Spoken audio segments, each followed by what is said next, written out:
Hello students, welcome to our channel. I am Yogesh Saini और आज हम नेक्स्ट चैप्टर स्टडी करेंगे, chapter 15 air around us. So let's start. We have learn in chapter 9 that all living things require air. हमने chapter number 9 में देखा था कि जितने भी जो लिविंग बींग्स है सबको क्या है, एयर की रिक्वायरमेंट होती है। अलग अलग चीज़ों के लिए हमें एयर की नीड होती है। You must have felt it's present in so many ways. तो आपने देखा होगा, आपको फील भी होता होगा कि एयर हमारे पास है अलग अलग बेस से। आपने इसको देखा होगा। When the trees of the when the leaves, यहाँ से हम देखते हैं, when the leaves of the tree rustle और the clothes hanging on a cloth line sway, pages of an open books begin fluttering when the fan is switch on, the moving air makes it possible to fly our kite. तो पतंग का उड़ना, कपड़ों का सूखना, कपड़ों का हिलना, है ना, पेजों का पलटना जब पंखा चलाते हैं, तो ये सब चीज़ें, और पत्तों की जो आवाज़ आती है जो पत्तियों से, ये सब क्या है, ये हमें प्रेजेंस दिखाती है एयर की। तो ये सारी चीज़ें होती हैं। ये एग्जाम्पल दिखाए जो हम फिरकी घुमाते थे, बचपन में खेलते थे ना, उसके लिए उसको हम लेते थे हवा में और वो घूमना शुरू हो जाती थी। ये एग्जाम्पल है। मेकिंग अ सिंपल फिक्र, ये फिरकी दिखाई गई है, इसमें कैसे बनाते हैं। तो ये सब चीज़ें, ये मतलब बेसिकली आपको जो एयर का मूवमेंट है वो दिखाया जा रहा है। Have you seen a weather cock? आपने ये देखी होगी cock. It show on the direction in which the air is moving at that place. कौन से प्लेस से एयर मूव कर रही है उसी तरफ हो जाता है। तो ये वेदर क्लॉक हो गई है। अब हम बात करते हैं, is air present everywhere around अस? क्या हर जगह एयर प्रेजेंट होती है? तो एक्टिविटी भी नंबर हम 2 करते हैं। एक्टिविटी 2 करते हैं। एक्टिविटीज़ 2 के अंदर हम देखेंगे, take an empty open bottle, it is really empty or does it have something inside it, turn it upside down, is something inside it now dip the open mouth of the bottle into the bucket filled with water as shown in figure 15.4। ये देखिए, इस bottle में आप देखिए, एक empty हमने वो लेना है बॉटल और उसको बकेट के अंदर ढाल देना। उसके अंदर कुछ भी नहीं होना चाहिए और बकेट पानी वाली बकेट है, उसमें डाल देना। Observe the bottle, does water enter the bottle now till the bottle slightly. क्या उसके अंदर पानी जाएगा? फिर उसको हम क्या करते हैं, दूसरे फिगर में देखो, उसको स्लाइटली कर दें, थोड़ा टेढ़ा कर दे।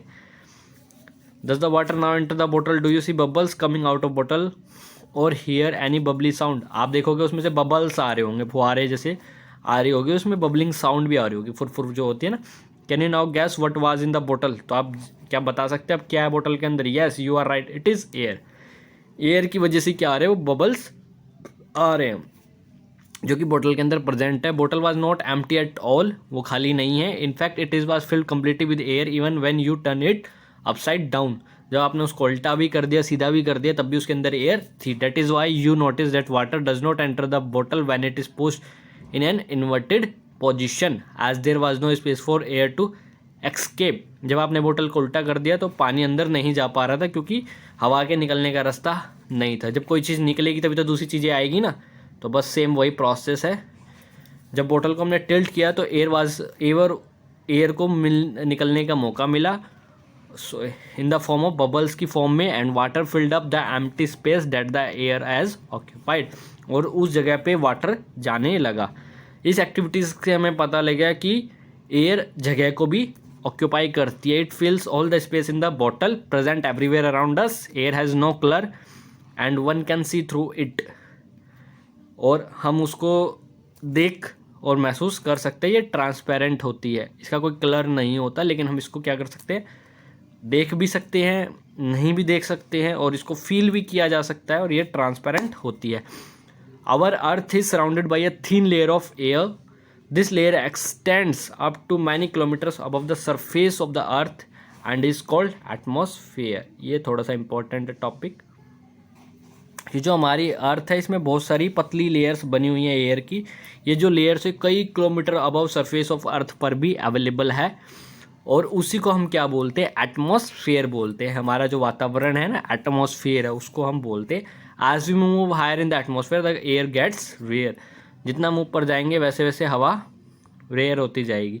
Mountaineers carry oxygen cylinder with them. जितना आप ऊंचाई पर जाते हो उतनी ऑक्सीजन की कमी होने शुरू हो जाती है, तो उनको सिलेंडर लेकर जाना पड़ता है। ये देखो, आप सिलेंडर जा रहा है इसके साथ। Now can you think mountaineers carry oxygen cylinder with them while climbing high mountains? वो लेकर जाते हैं क्योंकि वहाँ पे ऑक्सीजन की हवा की कमी होती है, ताकि वो ऑक्सीजन ले सके, इसलिए वो ऑक्सीजन सिलेंडर लेकर चलते हैं। What is air made up of? अब एयर किससे बनी होती है? Until the 18th century people thought that air was just one substance, experiment have prove that it is really not so, air is a mixture of many gases. पहले हम ये जानते थे 18वीं शताब्दी से पहले कि एयर क्या है, कोई भी सब्सटेंस है, लेकिन जब एक्सपेरिमेंट्स हुए तो उन्होंने बोला ये ऐसा नहीं है, एयर क्या है, मिक्सचर ऑफ गैसेस है। एयर क्या है, मिक्सचर ऑफ गैसेस है, आपको याद रखना है, वेरी इंपॉर्टेंट। एयर क्या है, मिक्सचर ऑफ गैसेस, कई गैसेस का मिक्सचर है ये। What kind of mixture is it? Let us find out about the component of the mixture one by one. पहला है वाटर वेपर। क्या है water vapour? We have learn earlier that air contains water vapour, हमने देखा था water vapour contain करते हैं। We also show that when air comes in contact with the cool surface it condenses and drops of water appear on the cooled surface. The presence of water vapor in air is important for the water cycle in nature. तो water vapour में हमने देखा है कि जब air जो कम आती है, मतलब कूल सरफेस के कांटेक्ट में अगर आती है, तो वो क्या हो जाती है, कंडेंस हो जाती है और ड्रॉप की फॉर्म में हो जाती है। उससे पहले वेपर थे, फिर वो ड्रॉप की फॉर्म में हो जाता है जब कंडेंस हो जाते हैं किसी भी ठंडी सरफेस पर। The presence of water vapour in air बहुत ज़्यादा ज़रूरी है, क्योंकि ये वाटर साइकिल के लिए भी ज़रूरी है। अगर वाटर वेपर नहीं होंगे तो कंडेंस होके और वो फिर बाद में ड्रॉप और क्लाउड्स बन के वापस धरती पर, अर्थ पर नहीं आ पाएंगे, तो वाटर साइकिल के लिए भी बहुत ज़्यादा ज़रूरी है। सेकंड है oxygen. In the presence of your teacher fix two small candle of the same length on a table. आप क्या करोगे, टेबल लोगे, दो कैंडल्स लोगे, लाइट बोथ द कैंडल्स, दोनों को जलाओगे, cover one of the candle with an inverted glass tumbler, एक को आप क्या कर दोगे, टम्बलर से ढक दोगे। Observe both the candles carefully, दोनों को फिर आप ऑब्जर्व करोगे। Do both the candles continue to burn or go off? You must have observe that the candle covered with glass tumbler got extinguished after some time whereas the other candle continued burning. आप देखोगे कुछ समय के बाद जो बंद है वो तो, जो ढकी हुई है टम्बलर से, वो तो बुझ जाएगी, और जो दूसरी है वो कंटिन्यू जलती रहेगी। What can be the reason for this? Think about it. इसका क्या रीज़न है? It seems that the candle got extinguished because the component inside of the gas tumbler which support burning is limited. Most of the component is use by the burning candles. However, the observed candle is getting continuous supply of air. This component of air which support burning is known as oxygen. Mainly जो इसमें बताया गया है कि जब हमने tumbler उसमें डाल दिया तो उसमें बहुत ही लिमिटेड कंपोनेंट्स थे जो उसको सपोर्ट कर रहे थे बर्निंग को लेकर, और जो उसमें रिक्वायरमेंट होती है वो उसकी फुलफिल नहीं हो पा रही थी, इसी वजह से वो बुझ गई है, क्योंकि उसमें जो एयर की सप्लाई है वो नहीं हो पाई। और जो कंपोनेंट होता है एयर में जो कि सपोर्ट करता है बर्निंग, उसको हम क्या बोलते हैं? उसको बोलते हैं ऑक्सीजन। उसको हम क्या बोलते हैं? ऑक्सीजन। ऑक्सीजन हमारे लिए भी बहुत ज़्यादा ज़रूरी है। नेक्स्ट है nitrogen. Activity 3, did you observe that the air is still present in the glass bottle even after the candle blow out? This indicates the presence of some component in the air which does not support burning. The major part of air which does not support burning candle is nitrogen. देखो, जो burning में support कर रही थी वो जो gas थी, वो जो कंपोनेंट था, उसको हमने बोला ऑक्सीजन, और जो दूसरा कंपोनेंट है जो कि सपोर्ट नहीं कर रहा लेकिन अभी भी उस टम्बलर के अंदर उस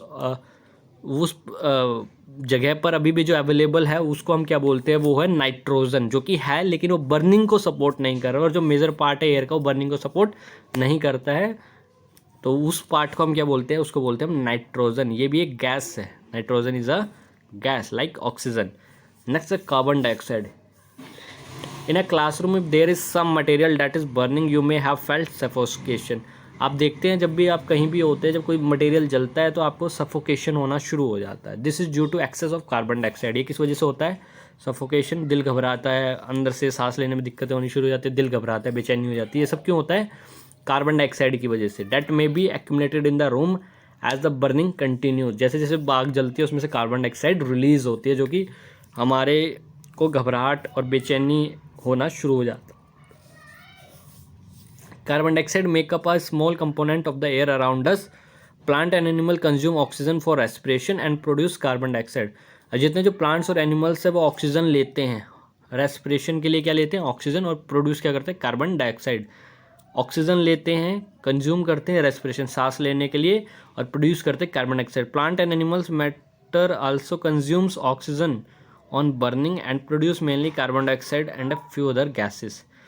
और जो प्लांट और एनिमल्स का जो मैटर होते हैं, जो भी बनी हुई चीज़ें होती है, वो क्या करती है, कंज्यूम करती है ऑक्सीजन को जब भी वो बर्न करती है, और रिलीज करती है, प्रोड्यूस करती है कार्बन डाइऑक्साइड और अदर दूसरी gases. It is advisable not to burn dry leaves and discard remains of the crop which pollute our surrounding. इसलिए एडविजिबल है, ये एडवाइस दी जाती है कि जब भी सूखी पत्तियों को या जो क्रॉप डिस्कार्डेड हो गई है उनको जलाना नहीं चाहिए, क्योंकि वो पोल्यूशन क्रिएट करती है, धुआं ज़्यादा हो जाता है जिससे गैसेस फ्लो करती है, जिसमें फिर हमें दिक्कतें होती हैं।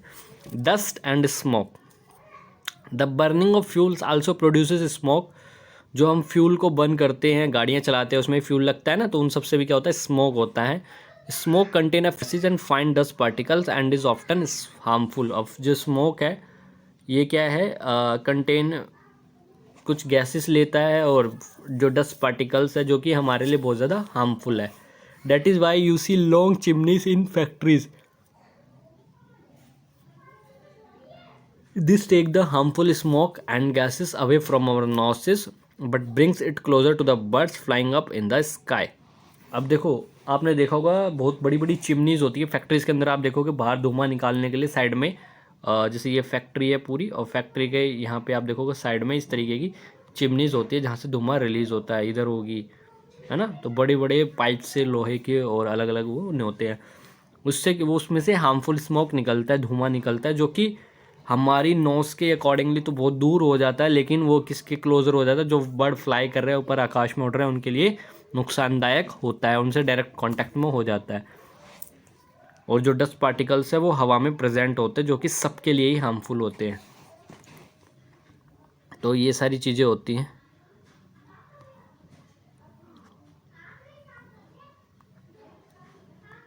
अब हम नेक्स्ट पढ़ते हैं, एक एक्टिविटी है, find a sunny room in your school home, close all the door window and with curtain pull down to make the room dark. एक ऐसा कमरा ले लो अपने घर में यहाँ पे जहाँ पे कोई भी कुछ ना हो रहा हो और आ भी रहा हो, तो वहाँ पर क्या कर लेंगे हम, उसको कर्टेन से ढक देंगे, गेट बंद कर लेंगे, सारी चीज़ें कर लेंगे। ना ओपन द डोर और a window facing the sun just a little in such a way that it's allow sunlight to enter the room only through a slit.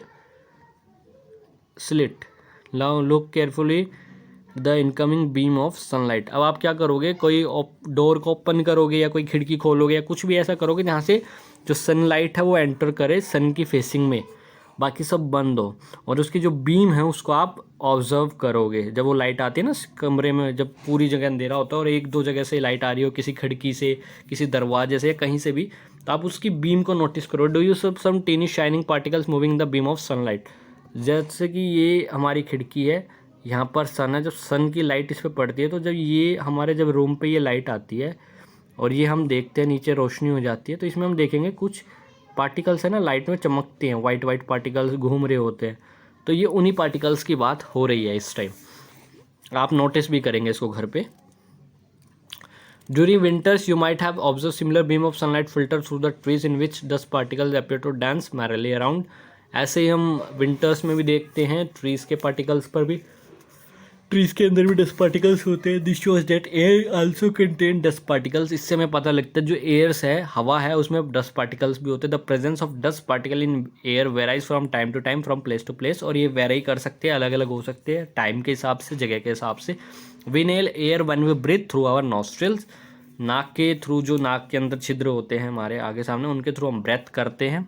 Fine hair and mucus are present inside the nose to prevent dust particle from getting to the respiratory system. जो नाक के अंदर hairs होते हैं और जो mucus होता है वो येलो येलो कलर का, ये सब क्या हेल्प करते हैं, जो डस्ट पार्टिकल्स उसको बाहर रोक लेते हैं ताकि वो हमारे अंदर ना जाए। Do you recall being scolded by your parents when you breathe through your mouth?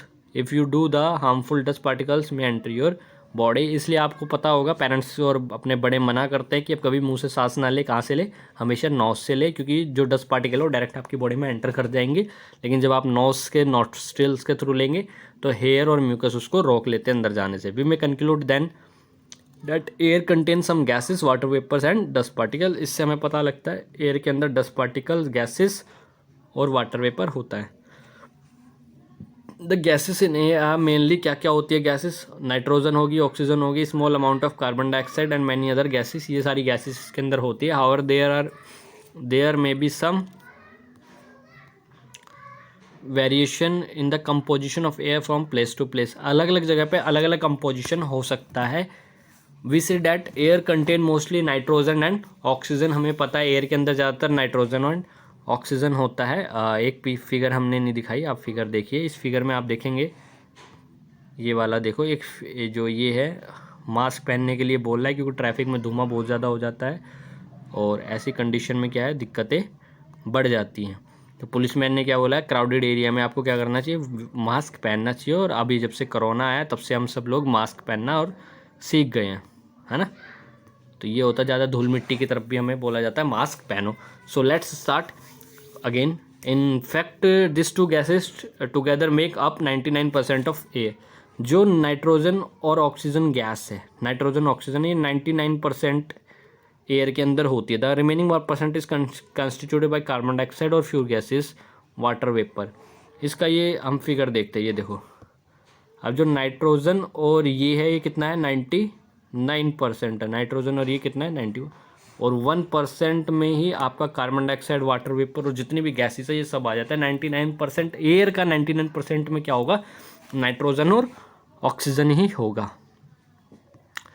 How does oxygen become available to animals and plants in living water and soil? ये कैसे अवेलेबल रहता है, अब हम इसको जानने की कोशिश करेंगे। Take some water in glass और मेटल कंटेनर। ले लेंगे हम पानी, ले लेंगे ग्लास या मेटल के कंटेनर में। Heat it slowly on a tripod stand while before the water begin to boil. Look careful there the inner surface. और उसको बॉयल करिए और आप उसको ऑब्जर्व करेंगे। Do you see tiny bubbles on the inside? आप देखोगे उसमें कुछ टीनी बबल्स। देखो ये जब पानी गर्म होना शुरू होता है तो आप देखते हैं ना, बबल्स बबल्स ये आ गए हैं, ये देखो, ये बबल्स आने शुरू हो जाते हैं, ये हम देखते हैं। This bubbles come from the air dissolve in water. जो पानी के अंदर एयर डिजॉल्व है वो ये बबल्स के रूप में बाहर आ रही है। अब when you heat the water to begin with the air dissolve in water it escapes. और धीरे धीरे उसको एक्सकेप करके वहाँ से जो डिजॉल्व होती है वो एक्सकेप हो जाती है, चली जाती है। As you continue heating the water itself turn into vapour and finally begin to boil. और जैसे जैसे हम इसको कंटिन्यू हीटिंग करते हैं, जो वाटर है वो किस में टर्न होना होता है, पहले वो बबल्स आते हैं, फिर उसके बाद वो वेपर में कन्वर्ट हो जाता है और फिर वो उबलना शुरू हो जाता है। चैप्टर नंबर 8 और 9 में पढ़ा था animals living in water use dissolve oxygen in water. हमने पढ़ा था जो वाटर में रहते हैं जानवर, फिश वगैरह और ये सब, वो क्या यूज़ करते हैं, डिजॉल्व ऑक्सीजन का यूज़ करते हैं। This organism that live in soil also need oxygen to respire. जो ऑर्गेनिज्म होते हैं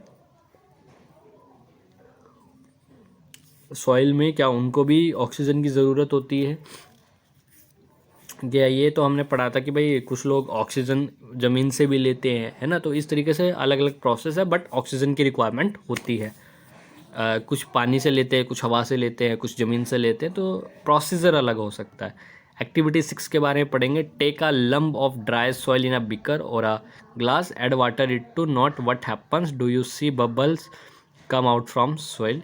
एक बिकर में ड्राई सॉइल ले लेंगे हम या ग्लास में और उसमें कुछ वाटर ऐड करेंगे और देखेंगे क्या हो रहा है। Do you see bubbles coming out from soil, this bubbles indicate the presence of air in the soil.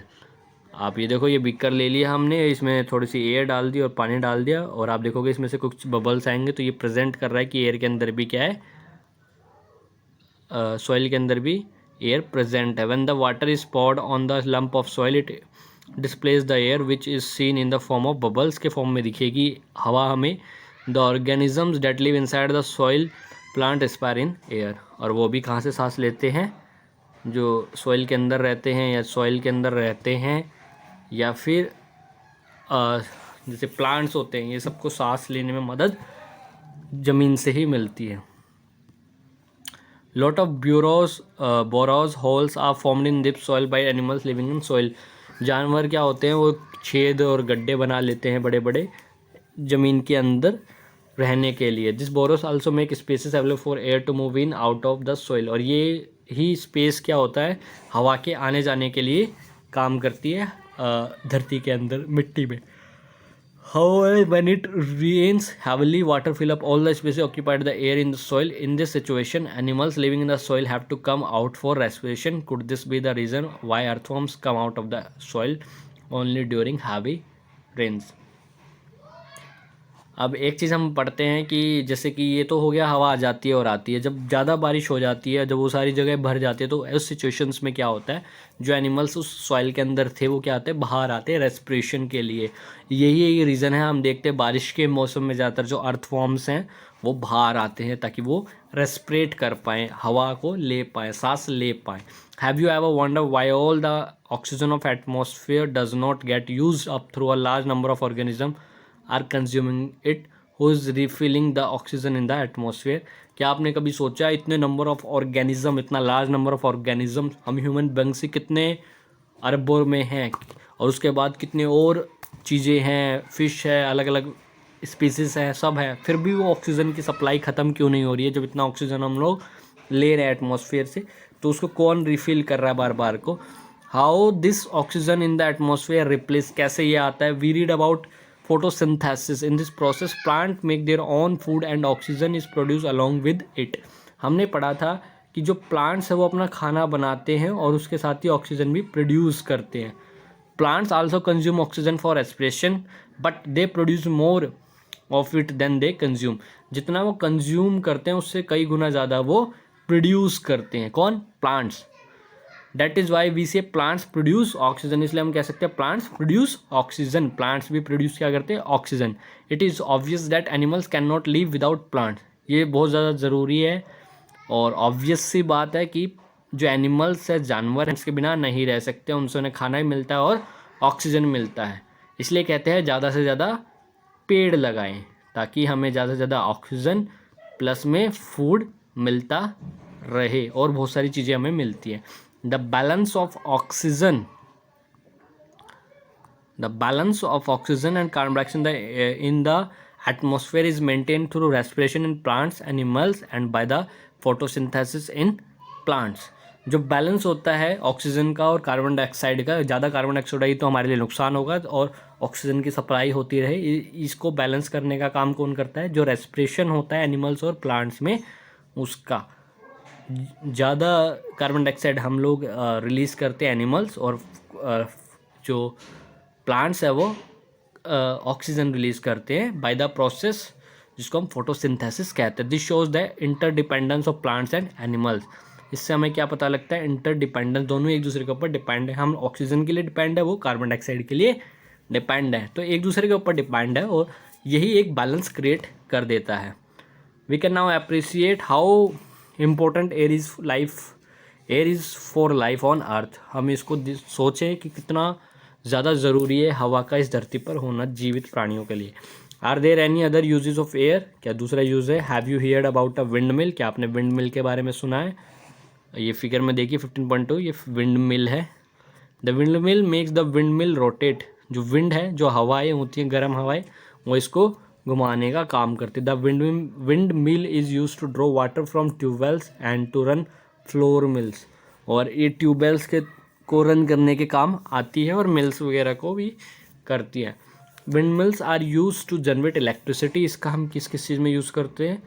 Electricity को जनरेट करने में। Air help in the movement of selling याच, ग्लिडर्स, पैराशूट्स, एरोप्लेन्स।